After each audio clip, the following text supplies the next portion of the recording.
Hello student, last time में हम लोगों ने कूलम्ब्स लॉ स्टडी कर लिया था। तो जिन स्टूडेंट ने अगर कूलम्ब्स लॉ के बारे में अभी तक नहीं देखा है, नहीं पढ़ा है, तो हमारे डिस्क्रिप्शन बॉक्स में जाइए, सेकेंड वीडियो कूलम्ब्स लॉ की। ओके, पहले उसको आप जब स्टडी करेंगे तब नेक्स्ट लेक्चर आपको क्लियर है। तो आज हम लोग वेक्टर फॉर्म स्टडी करने जा रहे हैं। तो देखते हैं, आइए चलते हैं, देखते हैं वेक्टर फॉर्म। उम्मीद करते हैं कि आप लोगों को फिजिक्स समझ में आ रही होगी। ठीक, ओके। तो लास्ट टाइम में हम लोगों ने कूलम्ब्स का स्केलर फॉर्म पढ़ा था, 1/4 pi epsilon not Q1 Q2 upon r²। और इसका ब्रीफली एक्सप्लेनेशन हमारे पिछले वीडियो में दे दिया। अब बात यह है कि force is a vector quantity. Force हमारी कैसी क्वांटिटी बेटा? वेक्टर। तो वेक्टर क्वांटिटी में हम लोग को पता है कि मैग्नीट्यूड के साथ साथ डायरेक्शन की भी रिक्वायरमेंट होती है। तो ये जो फार्मूला है ये ओनली मैग्नीट्यूड आपका फाइंड करेगा। अब अगर हमें डायरेक्शन बतानी है तो किस तरीके से उसको बताया जाए? तो यहाँ पे वेक्टर फॉर्म में फोर्स को विद डायरेक्शन किस तरीके से डिस्क्राइब करेंगे ये आज हम लोग सीखेंगे। क्योंकि यहाँ पे सिंबल से हम लोग उसकी डायरेक्शन निकालना, इसको एक्सप्लेन करना सीखेंगे। तो चलिए, तो आपके पास यहाँ पे दो स्टेशनरी पॉइंट चार्ज है Q1 एंड Q2। कंडीशन ये कि इन दोनों का जो प्रोडक्ट है वो ग्रेटर देन क्या है? 0। और इनके बीच की डिस्टेंस हमारी r है और ये लाइन दोनों को मिला रही है। अब बात यह है कि आपने सीखा है कि दो अगर स्टेशनरी पॉइंट चार्ज है तो फर्स्ट चार्ज सेकेंड पे एक फोर्स अप्लाई करेगा, सेकेंड वाला फर्स्ट पे एक फोर्स अप्लाई करेगा। तो इसको हम लिखें कैसे, एक्सप्लेन कैसे करें? तो आप कहेंगे कि सर चार्ज Q1 पर चार्ज Q2 एक फोर्स लगा रहा है और Q2 पर चार्ज Q1 एक फोर्स लगा रहा है। तो इसको कैसे डिनोट किया जाए? तो यहाँ पे हमने सिंबल यूज किया F12। ये ध्यान देने वाली बात है कि जिस चार्ज पर फोर्स लगेगा उससे पहले जो चार्ज फोर्स लगाएगा उससे बाद में रखना। तो force acting on charge Q1 due to charge Q2, मतलब कि चार्ज Q2 ने चार्ज Q1 पर एक फोर्स लगा रखा है। तो इतना सब लिखने से अच्छा हम एक सिंबल यूज कर लें F12। तो इसका मीनिंग ये हुआ कि force acting on charge Q1 due to charge Q2। अब मैग्नीट्यूड फाइंड करने के लिए कूलम्ब फार्मूला यूज कर लिया, 1/4 pi epsilon not Q1 Q2 upon r12 square. का मतलब ये है कि distance between charge Q1 and Q2। Clear? अब चूंकि आपका ये force is a vector quantity तो इसकी डायरेक्शन भी चाहिए।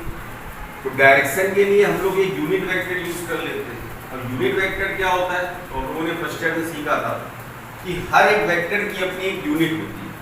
उस यूनिट पे उसका मैग्नीट्यूड का मल्टीप्लाई कर दे तो हमारा फुल वेक्टर आ जाता है। जैसे A cap is a unit vector. Unit vector कैसे निकलेगा? या आप ऐसे सीखे कि अगर हमें किसी का फुल वेक्टर चाहिए तो उसके मैग्नीट्यूड में उसके यूनिट वेक्टर से क्या करते हैं? मल्टीप्लाई। और यूनिट वेक्टर का सिंबल होता है कैप। तो यहाँ से हमारा यूनिट वेक्टर फाइंड हो जाएगा। तो अगर हम कहें A कैप क्या आएगा? तो full vector upon magnitude of A vector. Clear? तो r कैप 1 2। अब यहाँ पे थोड़ा सा एक कंफ्यूजन है कि जब आप लोग बुक्स में पढ़ेंगे तो कुछ बुक में यहाँ पे F12 है तो यहाँ F21 लिखा होगा। तो आपके इजी वे के लिए जो F के साथ यहाँ नीचे सिंबल यूज करें वही R के साथ यूज करें। तो R12 कैप का मीनिंग क्या हुई? तो यहाँ पे ये शो कर रखा है R12 कैप, ये है। तो ये एरो बता रहा है कि इस फोर्स की direction charge Q2 from charge Q1, यानी इस फोर्स की डायरेक्शन चार्ज Q2 से कहाँ की तरफ होगी? Q1 की तरफ। लेकिन ये डायरेक्शन किसके अलाउंग होगी? तो आपका आंसर होगा this direction of this force along the line joining between two charges. यानी फोर्स की डायरेक्शन कहाँ होगी? उस लाइन के अलाउंग होगी जो उन चार्जेस को मिलाए। तो सिमिलरली अब ये इसको आप एक्सप्लेन करिए, इसको क्या पढ़ा जाएगा? तो अभी जैसा कि मैंने बताया कि जो फोर्स लगाएगा उसके बाद में इस पर लगेगा, उस पर तो पहले it means force acting on charge Q2 due to charge Q1 1/4 Q1 Q2 upon R21 square R cap 21। जैसा कि मैंने अभी बोला, जो सिंबल यहाँ यूज कर लेंगे वही यहाँ यूज कर लेंगे। अब इसकी डायरेक्शन कहाँ होगी? तो इसकी डायरेक्शन यहाँ से हमने रिप्रेजेंट कर दिया है इस तरीके से, ये R21 कैप। इट मीन्स इसकी डायरेक्शन कहाँ है? चार्ज Q1 से Q2 की तरफ। यानी यहाँ पे अगर हमें इसको एक्सप्लेन करना है, R1 कैप क्या शो कर रहा है? The direction of this force from charge Q1 to charge Q2. Direction of this force charge from charge Q2 to Q1. Okay? कितनी चीज क्लियर? ये आता है कभी कभी एग्जाम में आपके कि right the Coulomb's law in vector form. तो यहाँ तक आप लिख के इसको कंप्लीट कर देंगे। ये 2 मार्क्स का क्वेश्चन आएगा तो आपका इतना sufficient. Then after other form इसकी क्या हो सकती है? तो जैसा मैंने अभी बताया कि आपको अगर फुल वेक्टर चाहिए तो उसके यूनिट वेक्टर में उसके मैग्नीट्यूड से मल्टीप्लाई करते हैं। तो यूनिट वेक्टर के प्लेस पे क्या लिख सकते हैं? Full vector upon magnitude. तो आर कैप के प्लेस पे यहाँ पे क्या लिखा जा सकता है? R vector upon mod of R. उस आर का इस आर में मल्टीप्लाई होगा तो आर क्यू आ जाएगा। तो यहाँ पे लिख दिया है R21 = 1/4 Q1 Q2 upon R cube. R21 full vector, यहाँ पे R12 फुल वेक्टर। क्लियर? तो वेक्टर फॉर्म यहाँ पे एक ये फॉर्म बता दिया, एक ये बता दिया, एक और होती है लेकिन उसको यहाँ पे एक्सप्लेन करने की कोई रिक्वायरमेंट नहीं है। इतने से हमारा क्लास 12 के लिए इतने से हमारा क्वेश्चन सॉल्व हो जाएगा। अब इसके आगे हम लोग वेक्टर फॉर्म की इंपॉर्टेंस डिस्कशन कर लेंगे, हमने आखिर क्यों पढ़ी।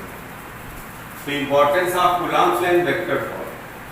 First, since R12 and R21 are unit vector in opposite direction, मतलब R12 और R21 जैसा कि इस फिगर में डिनोट किया गया है कि इन दोनों की डायरेक्शन क्या है?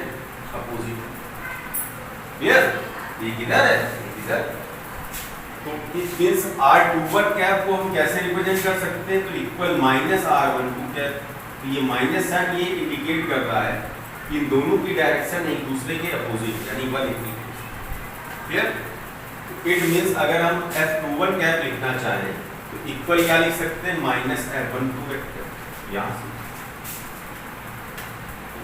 R21 कैप की जगह हम क्या लिख सकते हैं? माइनस का R12 कैप। तो ये दोनों फोर्स आपस में क्या हो जाएंगे? इक्वल और डायरेक्शन में अपोजिट। तो यहाँ से ये प्रूव हो रहा है कि ये दो स्टेशनरी जो पॉइंट चार्ज थे ये दोनों एक दूसरे पर इक्वल फोर्स लगा रहे हैं और उनकी डायरेक्शन क्या है? अपोजिट। ये माइनस साइन ये इंडिकेट कर रहा है कि force acting on charge Q2 due to Q1 is equal to force acting on charge Q1 due to Q2 in opposite direction.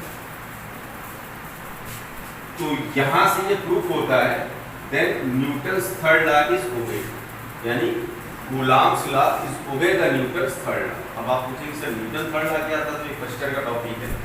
Every action there is opposite and equal reaction. जितनी क्रिया होगी विपरीत दिशा में उतनी प्रतिक्रिया होगी। जितना हम इस दीवार में तेजी से घुसा मारेंगे उतनी तेज हमारे हाथ पे लगे। है तो आपका ये भी क्वेश्चन उठता है कभी कभी एग्जामिनेशन में आता है, prove the Newton third law from Coulomb's. Prove the Newton third law from Coulomb's. Second है the electrostatic force is a central force. कभी कभी ऑब्जेक्टिव क्वेश्चन बनता है इलेक्ट्रोस्टैटिक फोर्स, 4 ऑप्शन दे देगा तो आप इस पर टिक करना है सेंट्रल फोर्स। अब सेंट्रल फोर्स क्या होता है कि वे सभी force, those force the direction of those force towards the a point is called central force, या all conservative force is called central force. तो हम कह सकते हैं कि यहाँ से कि electrostatic force is a conservative. Third point, the force between two charges is not changed by the presence of their third charge. ठीक? Their charges. अगर दो चार्ज, सपोज करिए ये दो चार्ज एक दूसरे को 20 न्यूटन से रिपेल करते हैं, इनके बीच में अगर हम कोई तीसरा चार्ज इंट्रोड्यूस करा दें तो इनके बीच में जो फोर्स लग रहा था दो चार्ज के बीच में, उस पर कोई इफेक्ट नहीं लगेगा। मान लीजिए दो चार्ज फोर्स लग रहा है 5 न्यूटन, तो आपने कहा सर थर्ड गुलाम का एक चार्ज ला के उनके पास रख दिया, तो अब उनके फोर्स पर क्या इफेक्ट पड़ेगा? तो आपका आंसर होगा सर कोई इफेक्ट नहीं पड़ेगा। ये बड़ी इंपॉर्टेंट चीज़ है, इसको आप याद रखिएगा, कभी कभी आप एक क्वेश्चन में पूछ सकते हैं। ओके, तो ये कूलाम्ब लॉ का वेक्टर फॉर्म का टॉपिक यहाँ पे कंप्लीट हो रहा है। फिर आगे हम लोग पढ़ेंगे principle of superposition of forces, यानी एक से दो से ज़्यादा फोर्स का हम कैसे रिजल्टेंट फाइंड करेंगे। तो सो बच्चों, आप सबको ये टॉपिक क्लियर हो गया है, इसको आप लोग नोट कर लीजिए। हाँ, एक इम्पॉर्टेंट बात और कि स्टडी करने के साथ साथ आप इसको कॉपी में नोट भी जरूर साथ साथ करते चलें, और नोट करने पे जो आपको डाउट्स या प्रॉब्लम क्रिएट हो तो आप हमसे कमेंट बॉक्स में डिस्कशन कर सकते हैं। Okay, thank you.